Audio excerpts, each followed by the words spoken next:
Hello and welcome to Off the Beat and Track podcast. I'm your host, I'm Stu Whiffen. It's another week, therefore it's another episode. Today, I'm joined by Lusaint. How are you?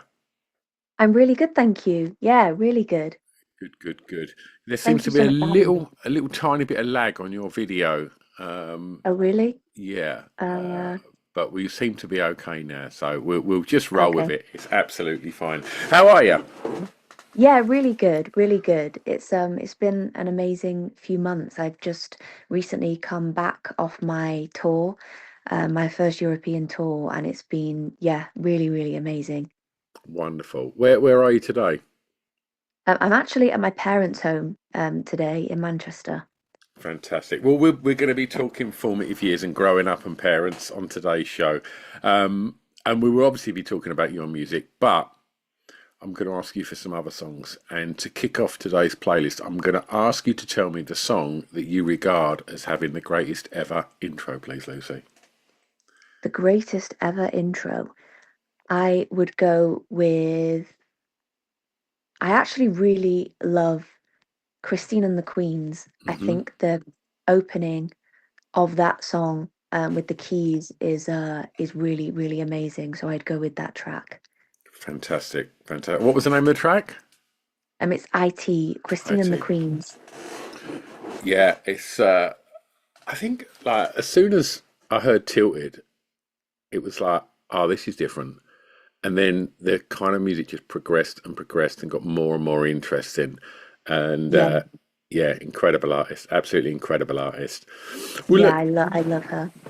I want to ask you because what it is that how you approach intros in your work because in artists such as Christine and the Queens, there's I guess you could say that that's I guess you could call it pop music. I think I'd say it's slightly more left field of pop, but it's pop, nonetheless.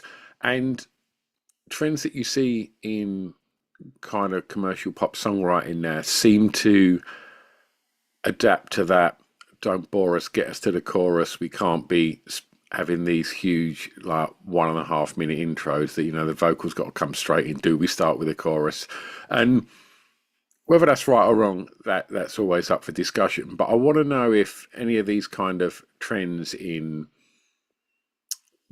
and I guess a lot of this comes down to the way that people are getting their music now, whether it's by streaming platforms or TikTok and all of these things that generally have very rapid thumbs that seem to be moving past stuff very quickly, which I think can put pressure on artists to kind of feel that they've only got that sort of snapshot of time to grab them and and get them to hear your music. So with all of that, and I've gone right away around the houses with the question here, Lucy, but does any of that filter through into your creative process? Yeah, I think whenever I create music in the studio, there's so many different ways that I generally create, and it can come from having an amazing intro part, to be honest. I'm working with an amazing producer at the moment called Ian Barter. We're working on my next kind of set of songs, which is really exciting, and I'm really experimenting with new sounds. And I guess throughout the whole process of being an artist, you're learning about yourself so much. But most of the time when we're in the studio together, he will play either an intro or he'll have a specific track that he feels identifies really well with my music. And then that will spur so much for me in terms of the song and where it goes next. And a lot of the time it is me hearing an intro and running with it. And I'll just kind of on the spot come up with several different melodies and lyrics that I can hear through how the song feels. But again, it differs so much when I'm creating, and there's so many different ways. And that's what I love the most about music is just experimenting with it. But generally, there are a lot of intros that I hear and music in general that I hear that will essentially become the intro to one of my songs. Wonderful. Lucy, tell me the first song you remember hearing that had an emotional impact on you. Emotional impact.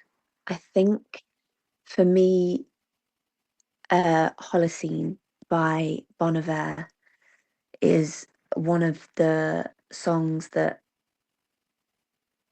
it's quite a nostalgic song for me, but I just remember that really hitting me the first time I listened to it. And I still listen to that song most days because there's just something so amazing about the production and his voice. And yeah, that song for me is so beautiful. If you had to pinpoint the emotion, what would it be?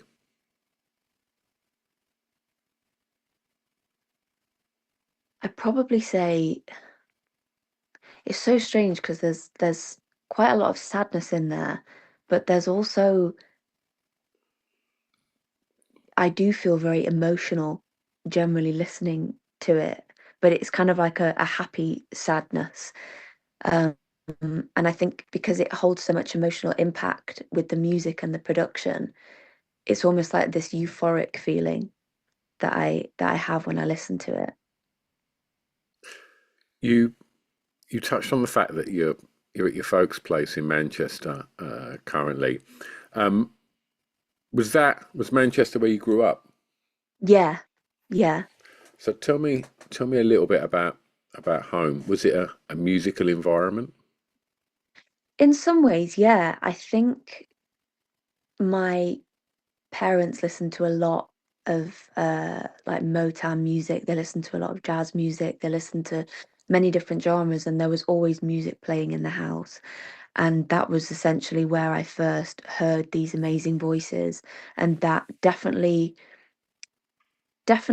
helped in terms of my musical inspirations and not necessarily even knowing that I wanted to ever be a singer, but just knowing that there was something within those inspirations that was there from a young age. So yeah, I think in that regard, definitely, my parents aren't musical, but they can hold a tune. Yeah.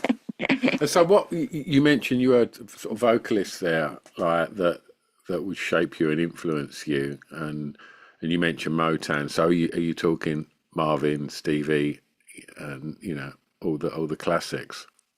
Yeah, yeah, they were definitely a huge part of my um yeah, even going into my teenage years as well, like they so many of those songs I listened to growing up and still to this day do now. So yeah. Wonderful, wonderful. I'm going to ask you now to tell me the song that reminds you of your time at school, please. The song I would say anything I'm actually just trying to think about this because I'd probably say anything like Lady Gaga. Hmm. I just remember everything about her when she kind of came onto the scene and kind of shook everyone for her dress sense and this pop culture that she just owned. And I think quite a shock to everybody, but she was able to do that so amazingly well. And I just really admire everything about her as an artist.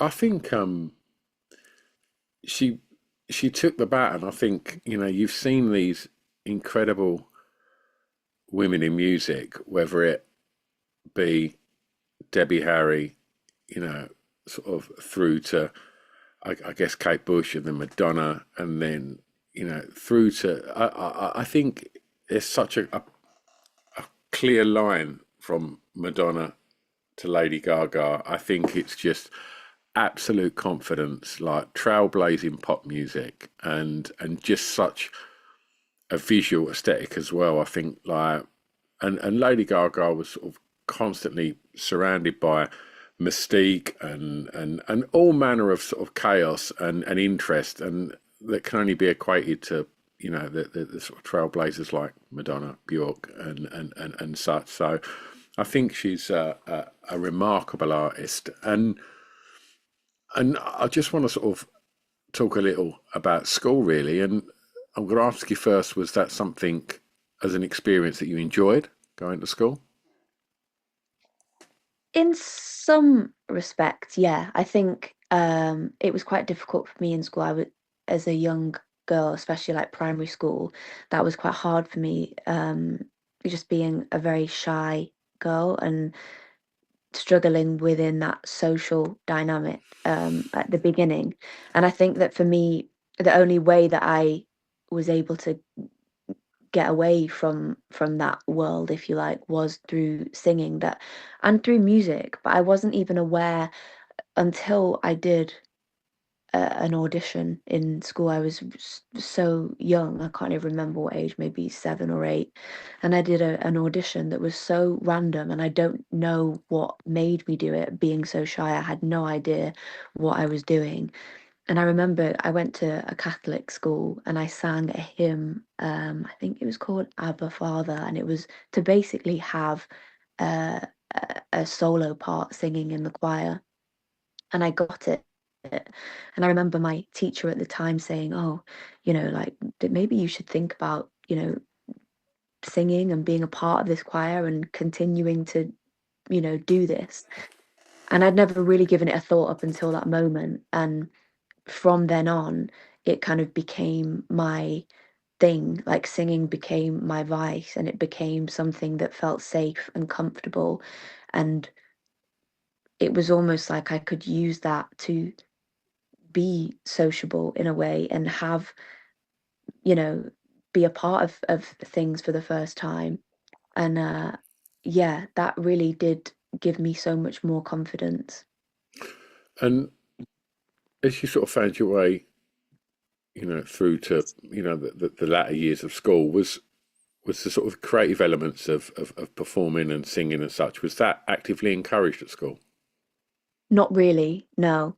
And I wish that it was, because I think that, it should have been, I think now probably more so it is, but definitely when I was in school, it was very much, um, things like being a part of the choir or music and drama were, you know, the arts were there, but just in terms of it being encouraged wasn't really something that I found. Um, but I knew that it gave me something, and I knew that I wanted to do it for myself. And that's what gave me the encouragement to keep pushing forward, was because I knew what I was getting from it. And I suppose, teachers were at the time telling me to continue doing something like this. I loved it and I was good at it, so keep going. But I learned a lot along the way, and I think it really helped, just improve my voice singing all the time. I started getting singing lessons in school, and it just became a huge part of everyday life for me. And when did it feel that it was a viable career option? Because, you have these meetings with the careers officer and they do the little tick boxing thing to work out what your ideal job's going to be. Like, was you already in your head, I'm going to pursue this as a vocation?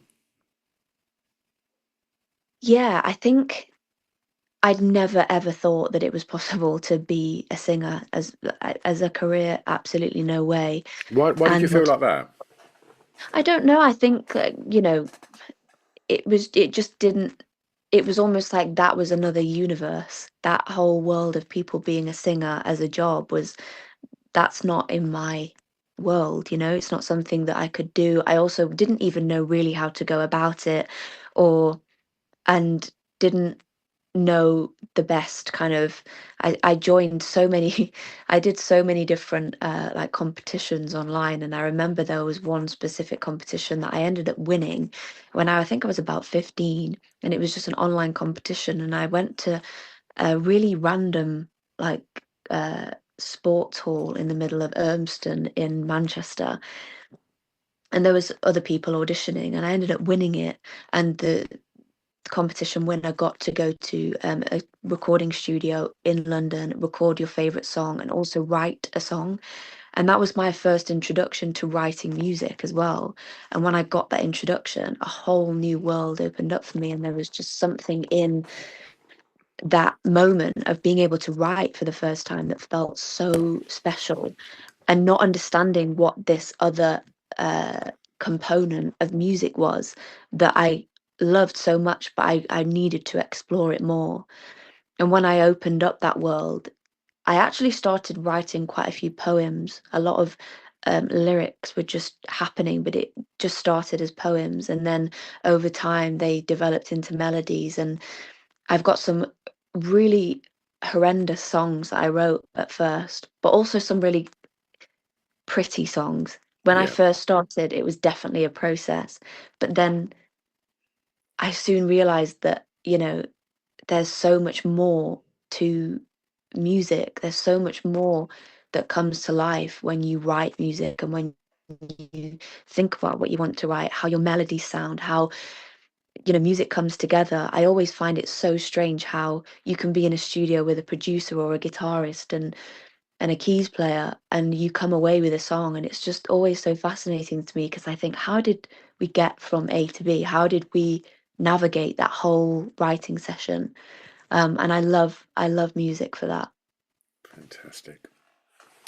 Tell me the first song you remember buying from a record shop, please. Oh, well, I have got this. I have got this. Uh, oh, it was Dangerously in Love, Beyonce.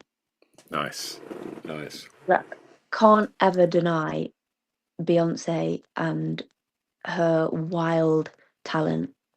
I have followed her journey from the start pretty much, and everything about that lady I just really adore.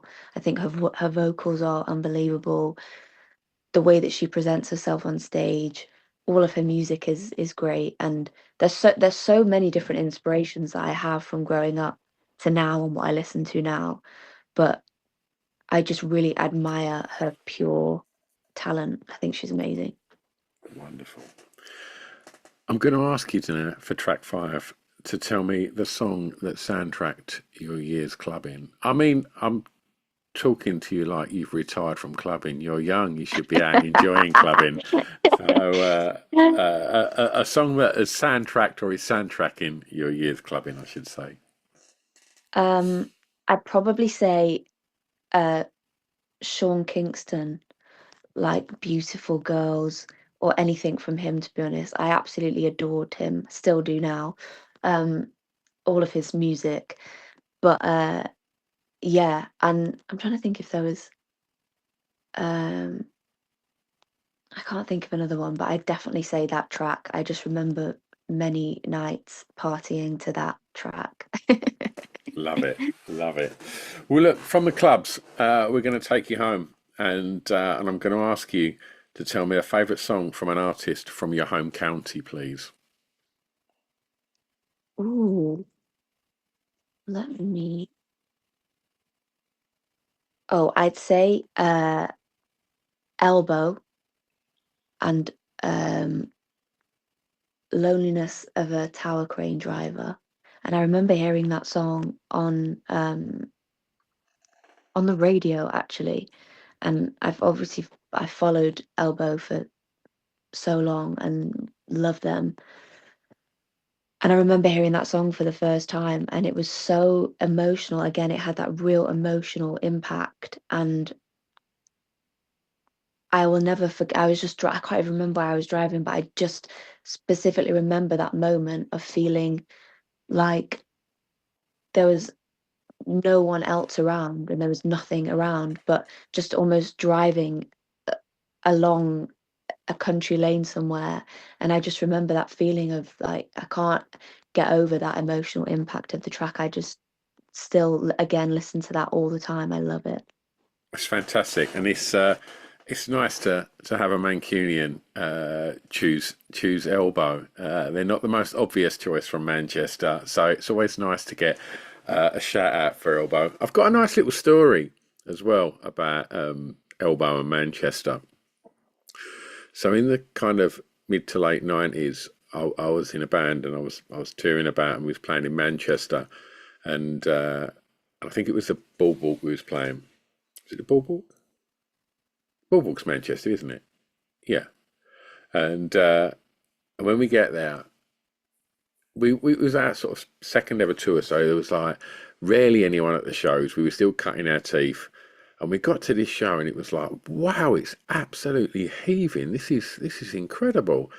And so we had a great show because we played to a packed house, and I was chatting to a couple of the other bands, and I was like, "You got a really big following," and they're like, "No, they're not ours." And I was like, "Well, who are all these people?" And then the sound engineer went, "Oh, the barman. The barman is a guy called Guy, and his band's just got a record deal, so they're just having a big party in here tonight." And it was No the way. day that the Elbow got signed, and then Oh, wow.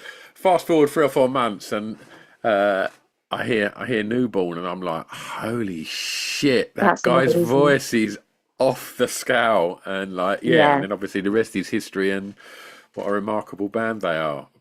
Yeah. But Amazing. yeah, I played to him and all of his followers. Not that they were interested in us, but it was nice to go up north and have a Oh, crowd at a gig. amazing. I'll take I what I love can that. get. I love that. Okay, it's uh, it's your last track, and I'm going to ask you now to tell me a song that you think many people may not know that you would like them to hear, please. Okay. Oh, I do know this one. It's Matt Corby, Brother. And again, these are kind of all songs that I just remember hearing for the first time and being completely blown away. And ever since, they just become a part of my like every week routine of listening. But I watched him performing at the Deaf Institute in Manchester about 7 years ago, and it's still to this day one of the best concerts I've ever seen. Like his voice is just unbelievable. He's an Australian artist, but he's just, yeah, unbelievable talent, and all of the songs he writes are very much from the heart and just very beautiful. The way that he plays guitar and with the way that his musicianship on stage with the band is unbelievable. But if you listen to the YouTube version on, there's a music video on there. It's yeah, it's really amazing, really beautiful. Wonderful. Well, we make it nice and easy for people to go and check out all the songs that we've spoken about today. Because we put together a little playlist on Spotify of all the songs that we've discussed today, and obviously we'll be putting your music on there as well.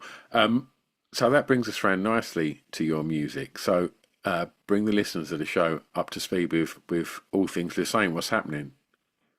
So I am about to perform again. At the end of May, I go on tour with Callum Scott. And I'll be playing Manchester Arena, Wembley, and then I go on to Ireland. And then in June, I'll be supporting him in Germany, several shows across Germany. And then I have my own shows at Band on the Wall in Manchester, and then in London. So I have quite a few shows happening and festivals, things like that. My current single is out right now. It's called Love Bites Back. Um, and we got news only last week that I've just been playlisted on Radio 2, which is very, very Amazing! exciting. Congratulations! Thank you. So yeah, it's really, really exciting news. And I'm just, to be honest, at the moment right now, I'm resting after my tour because unfortunately I came back and I've been really poorly, and I'm still trying to get over that. But aside from that, right now I'm working on my new music, which I can't wait to release towards the end of the year. And I'll also be releasing my EP, Part Two, Apothecary, um, at the end of September, which I really, really can't wait for. Fantastic. And Lucy, if people want to keep up to speed with everything that's going on in regards to shows, releases, and such, where's the best place to keep up to speed with you?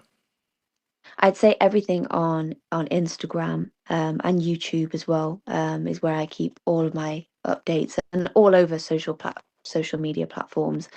Um, and I'll also be posting a few videos on Spotify as well to keep everybody up to date with everything that's happening.